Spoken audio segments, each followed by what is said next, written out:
Hello and thank you for watching the Kempler design vlog. We're looking at a new lift system from Hunter Douglas Pirouette. It's over my shoulder and it's called the UltraGlide. Now UltraGlide has been around for a long time and even Pirouette has had it, but it's made some adjustments. So the new Pirouette UltraGlide uses a wand as opposed to a cord, and to open you just gently pull towards you and you'll notice that the shades are opening.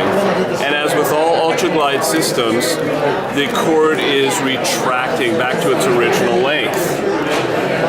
To raise, you just pull straight down, pump, and you'll notice that the shade is going up to the top. To release, I'm going to try that again. To release, hard to do with the video. You pull forward, and we've got about a 30-degree angle, you just pull. Notice that the blind goes to the bottom and does not open.